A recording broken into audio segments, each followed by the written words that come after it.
Kamiran tentu matematik tambahan tingkatan 5. Soalannya, cari nilai untuk kamirkan dari 0 ke 1, 3/2 X sama 1 kurungan kuasa 2 dx. Langkah penyelesaiannya, yang pertama, kita keluarkan perkali 3 dan 2 ni letakkan di hadapan. 3/2, okey, kamirkan 0, 1.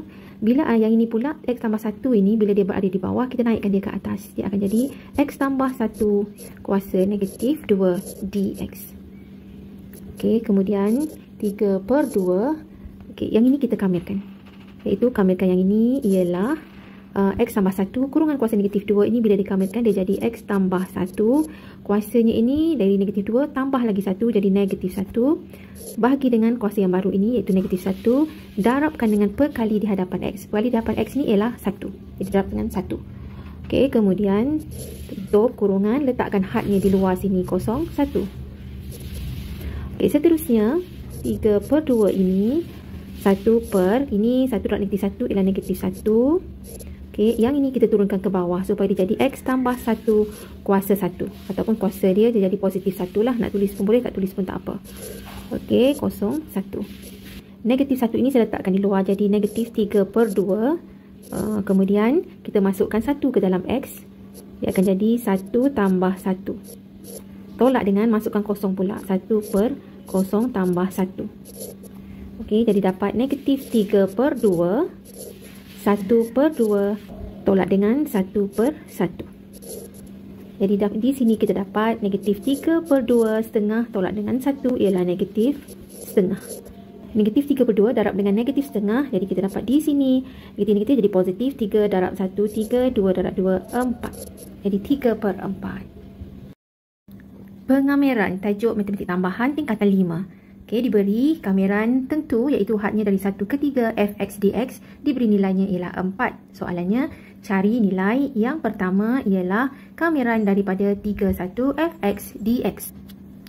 Dalam soalan dia bagi kamirkan daripada 1 ke 3. Yang di sini 31 terbalik. Jadi untuk jadikan dia 1, 3 sama seperti dalam maklumat yang diberi dalam soalan, maksudnya yang ini nak jadikan 1, 3 fx dx. Okey, kita nak ubah tandanya daripada 31 kepada 13 supaya sama dalam maklumat yang diberi dalam soalan. Tapi kita bila tukar dia punya had ni ini, kedudukan had ni ini, maka kita kena tambah dekat sini tanda negatif. Okey. Maka di sini dapatlah negatif. Kalau kamiran daripada 1, 3 fx dx, jawapannya dah diberi iaitu 4. Jadi jawapannya di sini ialah negatif 4. Okey, soalan yang kedua, kamirkan daripada 1, 3, 6 fx dx. Okey, jadi apa yang boleh kita buat ni? 6 ini kita letak di luar. Jadi di sini dia akan jadi 6. Keluarkan dia 1, 3 fx dx. Okey, jadi 6 ni tetap saja. Kemudian yang ini, kamiran 1, 3 fx dx ni dah diberi dalam soalan nilainya ialah 4. Jadi kita gantikan saja. Yang ini nilainya ialah 4. Jadi dapat 6 darab 4 ialah 24. Pergi pada soalan yang ketiga, kamirkan daripada 1, 3, 3 tambah fx dx. Ada tanda tambah dekat sini. Bila ada tanda tambah, kita perlu buat dia secara berasingan. Iaitu kamirkan dari 1, 3, 3 dx. Kemudian tambah. Kemudian lagi sekali kita buat kamiran 1, 3 fx dx. Kita kena asingkan macam ni. Okey, kamiran daripada 1, 3, 3 dx. Bila kita nak kamirkan 3, dia akan jadi 3x. Lepas tu kita buat tanda kurungan macam ni. Letakkan hadnya 3, 1. Tambah. Kamirkan 1, 3 fx dx dah diberi dalam soalan iaitu 4. Jadi gantikan dia dengan 4. Maka masukkan dekat sini, masukkan 3 dahulu. 3 darab x nya 3. Tolak. Masukkan 1 pula dalam x nya. Okey, jadi kita dapat di sini 3 darab 3 ialah 9. 9 tolak dengan 3. Kemudian tambah dengan 4. Jadi 9 tolak 3 ialah 6. 6 tambah 4 ialah 10. Cari luas kawasan berlorek. Okey, diberi lengkungannya ialah fx sama dengan 3/x kuasa 2 dan kawasan berlorek ini terletak di antara hadnya 1 hingga 4. Jadi bila nak cari luas, dia ada kaitan dengan pengamiran, iaitu saya ingatkan balik semula ya, berkaitan dengan pengamiran. Apabila kita kamirkan ax kuasa n terhadap x, kita akan dapat ax kuasa untuk n ini bertambah 1 bahagi dengan n tambah 1 tambah hujung di C. Tetapi jika ini adalah merupakan kameran tentu, iaitu ada hadnya dekat sini dari P ke Q, jadi di sini tak perlu lagi ada tambah C. Apa yang perlu dibuat ialah kita letakkan hadnya, iaitu P ke Q. Okey, jadi untuk penyelesaian soalan ini, jadi saya buat luas adalah bersamaan dengan kamirkan hadnya dari 1 ke 4, iaitu 3 per X kuasa 2. Dia menggunakan persamaan ini sebab dia terletak di bawah lengkok itu. Okey, terhadap paksi X. Jadi luasnya itu membawa ke paksi X. Jadi di sini dx. Okey, seterusnya kita belum lagi kamirkan. Cuma kita bawa X itu ke atas. Jadi 3X kuasa negatif 2 dx. Terusnya barulah kita kamirkan dia menjadi 3X kuasanya ini bertambah 1. Jadi negatif 2 tambah 1 ialah negatif 1. Per dengan negatif 1. Kemudian kita letak hadnya di luar. 1, 4. Okey, maka ini menjadi negatif 1, 3. 3 bahagi dengan negatif 1 ini dapat negatif 3. X kuasa negatif 1 ini kita turunkan di bawah. Jadi X. Okey. Kemudian letak hadnya. Yang ini kita masukkan 4 dahulu. Dia akan jadi negatif 3 per 4. Tolak dengan masukkan pula 1 ke dalam X. Jadi negatif 3 per 1. Okey, jadi di sini kita akan dapat jawapannya ialah 1 per 4 unit persegi. Sebab dia adalah luas. Nak tulis unit persegi, boleh tak tulis pun tak apa. Tentukan luas rantau yang berlorek. Jadi di sini diberi ada satu lengkungan, iaitu Y sama dengan X darab X tolak 2.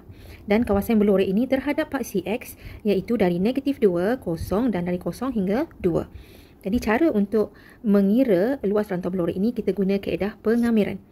Okey, yang pertamanya saya ingatkan di sini tak boleh tulis terus daripada hadnya dari negatif 2 terus ke 2. X tolak 2 dx. Kita tak boleh buat macam ni dari negatif 2 hingga 2. Kenapa tak boleh buat macam ni? Sebab pengiraan luas, kalau kawasan berloreknya itu berada di atas paksi X, yang ini di atas, yang ini di bawah.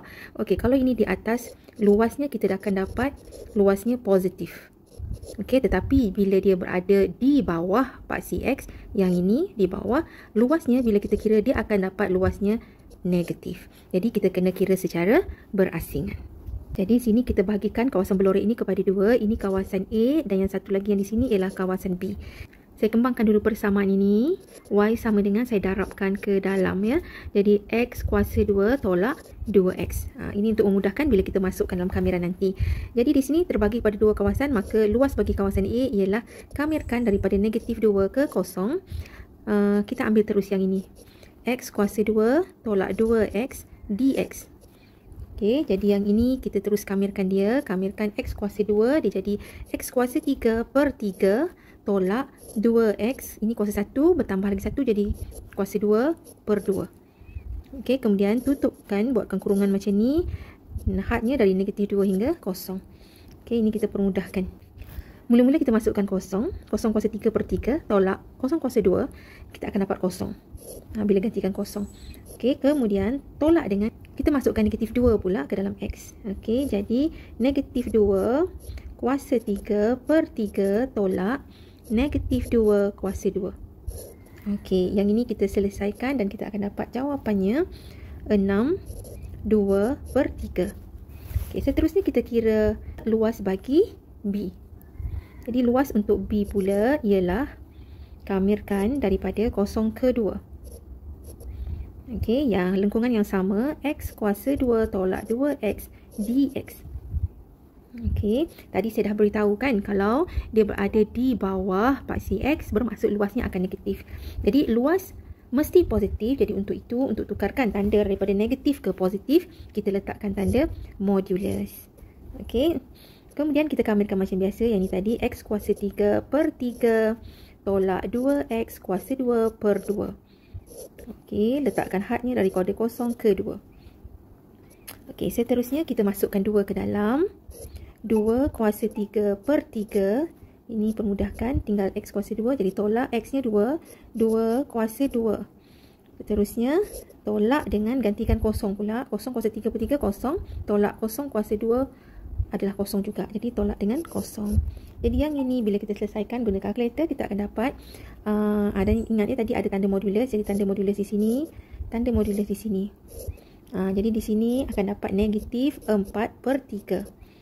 Okey, tetapi bila ada tanda modulus dia akan jadi positif. Jadi 4/3 unit persegi. Okey, maka yang dia nak ialah luas rantau pelorek. Jadi luasnya ialah kita campurkan kedua-duanya, iaitu kita campurkan bahagian A iaitu 62/3, kemudian tambahkan dengan 4/3. Jadi luas rantau berloreknya ialah 8 unit persegi.